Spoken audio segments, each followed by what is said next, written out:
news. Now, it is time for the business. Normally Aaron's over there, but he's sort of way over there, which frankly is just more proof that Aaron is going bananas. Aha, very good. How long did it take you to think of that? Talking bananas? I've got props galore. I've also got foldable bike helmets. We'll talk about that shortly. Hello there. Let's start with bananas. Chiquita shareholders, they are preparing to vote on a proposed merger with Ireland's Fife that would create the world's largest banana supplier. Now, the company's plan to incorporate all of this in Dublin, of course, to take advantage of the low tax rates there.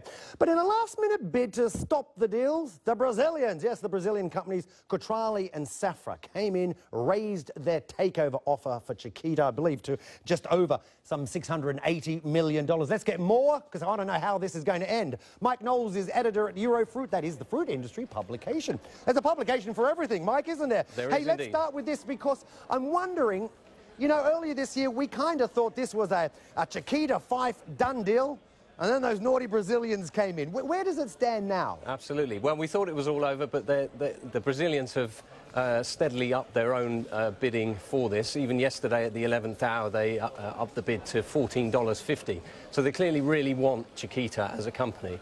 We're waiting now on a shareholder meeting, which is due to start at 2 p.m. Our time today. That's over in Charlotte in the US. And it's very, very hard, I have to be honest, very hard to see which way it will go. I think the slight favourite in terms of the outcome is the merger with Fifes. It's an established deal there from the start, and it offers Chiquita quite a lot in terms of cost saving. So does that, sorry, Mike, does that mean the Chiquita shareholders are quite possibly getting a good deal then? I think, well, it depends. It really depends. I mean, Chiquita, the way I see it, Chiquita is, you know, if you're buying a house or you have a house that you want to sell, it's a house that's seen better days, and you've got really two options. You can opt to extend it and add the Fifes extension on the side and hope that in the long term the value goes up. Or indeed, you can just say, right, look, I'm not going to do the work myself, I'm going to sell it and cash in the short term. So a good deal in the short term, a good deal in the long term, who knows, I'm afraid. A great analogy. So I want to ask you this, though, if the deal goes through, I'm just sort of two-part question. I'm wondering what it sort of means, if you will, for the market share of banana production. And I've got another question. Do the Chinese eat bananas? Because there's a heck of a market. Yeah, they do indeed eat bananas, and they eat quite a few. They're eating more and more of them. And if anything, East Asia is the part of the world where growth in the banana market is the highest. To go back to the first part of your question, in terms of market share, it's perhaps a little-known fact that the market share of these multinationals has been falling over the last 10, 12 years. So, in fact, Chiquita in 2002 had about a 20% market share. It now has about 13%. Fifes, in the meantime, has been increasing steadily from a small base. They could be looking at a 20% share, 22% share if they merge together. That would help them, to go to the second part of your question, that would help them perhaps break into a new market like Asia, where neither of them are really that active, but they're both looking and they're both testing the market already. OK, Mike, great stuff. We appreciate it. We'll talk to you when the deal's done, if it's done. Indeed. Mike Knowles from Eurofruit. OK. Yeah. There's a reason I'm wearing it. Look at this. Collapsible bike. Oh, not collapsible, sorry, foldable. Don't want to use the word collapse. The British Invention Show. It takes place here in London this Friday. On display will be some incredible inventions, from 3D woven fabric to a cuddly teddy toy that can actually take your temperature, even a transparent toaster. Just what you want. They're all competing for the World Invention Awards, and the winner gets to take away a solid gold cup. OK, joining us, we're going to have some fun here. Jeff Wolfe, chairman of the British Inventor Society and chairman of the judging panel, and Martin Chard, right next to me. Martin Chard, an inventor, and we're going to talk about your invention shortly. Gentlemen, welcome to the programme. Jeff, let me start with this, because I kind of like this idea, because under one roof, you've got the inventors with their ideas, and you bring in business and investment, because that's got to be key, right, for an inventor? Investment, of course, investment's key, because to produce an invention takes a long time, and one's got to get patents in place. That costs money, a lot of legal fees for patents, a lot of patent fees.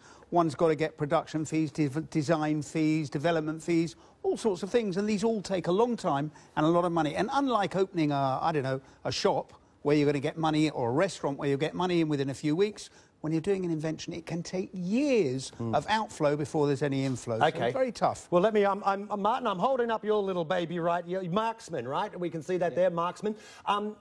Investment, obviously, crucial. What does this cost you, and how have you funded it? Well, it's close to 60,000 at the moment. 60,000 British pounds? Yes. So 100 plus $1,000 US? Yes. Oh, my goodness. Yeah. And time frame? Yeah, 5 years.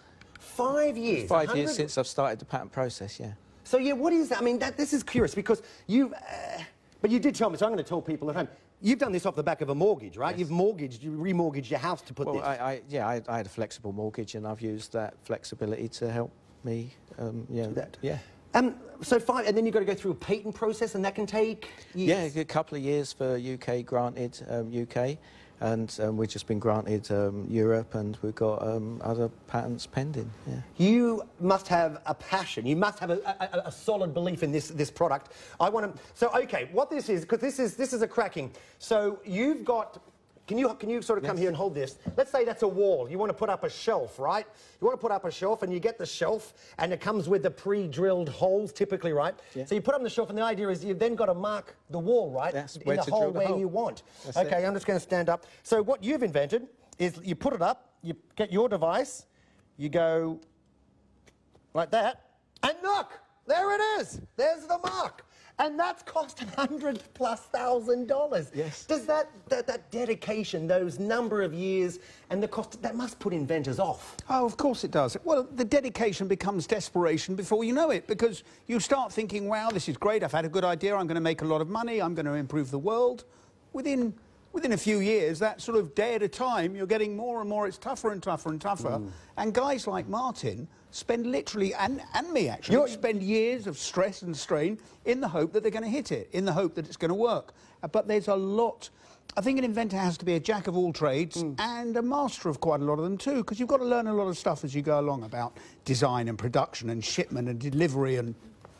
Can I just get what your British Inventor of the Year last year? You're 2 times British Inventor. Yeah. That's one of them. This foldable. Well, actually, it's not. No, because I've only invented this since I've been chairman of the judging panel. Right. So I've not been able to enter this for any awards.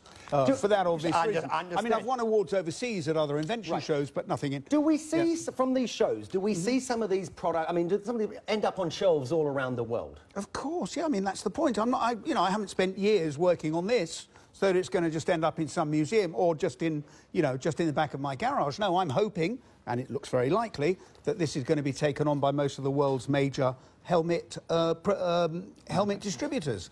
And the same for Martin, of course. He's hoping that this is going to be in B&Q and every other, Your kids are hoping this is going to be in every shop, right? My kids are fed up looking at it and me talking about it. They won't be when the dosh starts rolling in. And I hope for you, because you've put a lot of time and effort. Unfortunately, gentlemen, we've got to wrap that up. Fine. Jeff and Martin, great stuff. Good luck with the show there, OK?